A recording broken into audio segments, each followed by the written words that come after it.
नमस्कार दोस्तों, जय जोहार। मैं कौशल तिवारी और बिहनिया संझा में आपका स्वागत है। प्रदेश में डबल इंजन की सरकार का अपना खेल है, उनका अपना चरित्र है और बस्तर इसलिए चर्चा में है क्योंकि इन दिनों सरकार ने दावा किया है कि वह 2026 तक बस्तर को नक्सल मुक्त कर देगा। बस्तर की अपनी पीड़ा है, अपनी समस्या है। भूखमरी और महंगाई से बस्तर के आम आदिवासियों के पास जीवन जीना बेहद मुश्किल काम है। ऊपर से पुलिस और नक्सलियों के बीच पता नहीं कितने आदिवासी काल के गाल में समा चुके हैं। विसंगतियां ये है कि प्रदेश में सबसे ज्यादा जिन जेलों में कैदी हैं उनमें दंतेवाड़ा का जेल भी है और इस बीच इस नए सरकार ने यानी डबल इंजन की सरकार ने बस्तर क्षेत्र विकास प्राधिकरण की बैठक आयोजित की। इस बैठक को लेकर सवाल इसलिए उठ रहे हैं क्योंकि जिस भव्यता का प्रदर्शन सरकार ने की है, 2 डोम बनाए, दर्जनों एसी लगवाए, रात में चित्रकूट जलप्रपात के नजारा के लिए सीढ़ियां तक बनाई, लाइटें लगवाई, करोड़ों रुपये खर्च हुए हैं।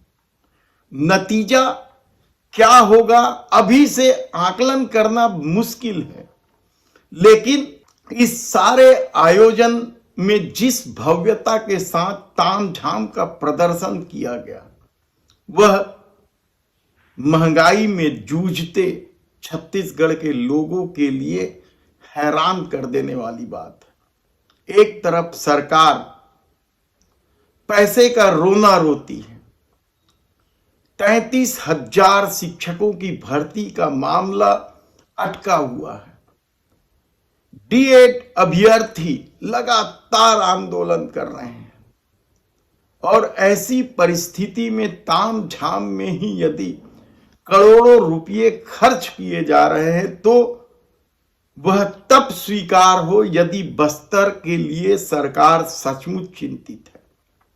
यह सवाल इसलिए भी महत्वपूर्ण है क्योंकि जिस हिसाब से पहली बैठक का आयोजन हुआ है वह सत्ता की नीयत पर भी सवाल उठाते हैं। धर्मांतरण का मुद्दा बस्तर में इन दिनों सर चढ़कर बोल रहा है।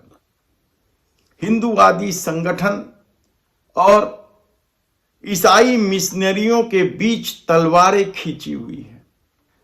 एनएमडीसी की भूमिका और उनसे मिलने वाले सीआर मठ को लेकर भी कई तरह के सवाल हैं।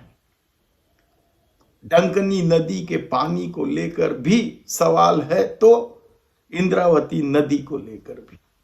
और इस बीच प्राधिकरण की बैठक के बाद मुख्यमंत्री विष्णुदेव साय ने जो घोषणा की है वह सचमुच बस्तर में पर्यटन को बढ़ावा देने के लिए है या फिर शोषण की एक नई इबादत लिखने की है। कॉरिडोर बना रहे हैं, पर्यटन कॉरिडोर, करोड़ों रुपए की घोषणा भी हुई है बस्तर के विकास के लिए। सुपर स्पेशलिटी हॉस्पिटल को लेकर भी मुख्यमंत्री विष्णुदेव साय ने क्या कुछ नहीं कहा है। लेकिन इस पूरे मामले को लेकर विपक्षी दल हमलावर है, खासकर कांग्रेस।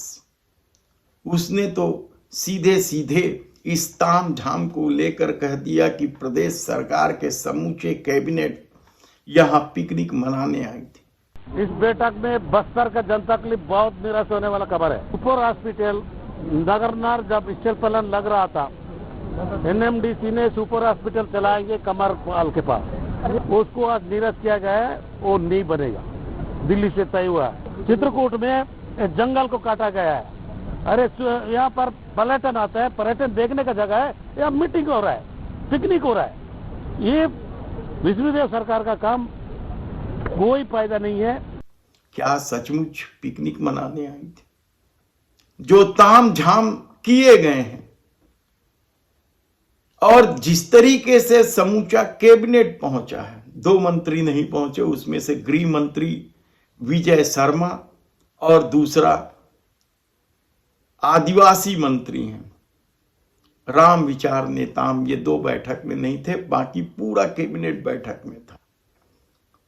भरपूर व्यवस्था थी, जमकर खर्च हुई।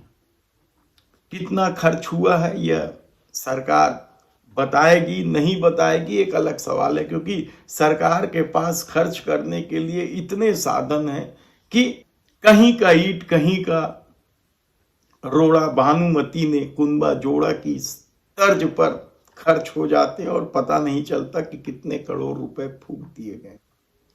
बस्तर के चिन्हित स्थानों के लिए पर्यटन को बढ़ावा देने जो कॉरिडोर बनेगा उस पर भी तो कमीशन खोरी होगी। ऐसे कई सवाल हैं, लेकिन बैठक का विरोध जिस स्तर पर हुआ है और जिस तरीके से पिकनिक को लेकर शायद सरकार पर सवाल उठे हैं, देखना है कि आने वाले दिनों में यह मामला क्या तूल पकड़ता है और इस बैठक से बस्तर को कितना लाभ मिलता है। धन्यवाद।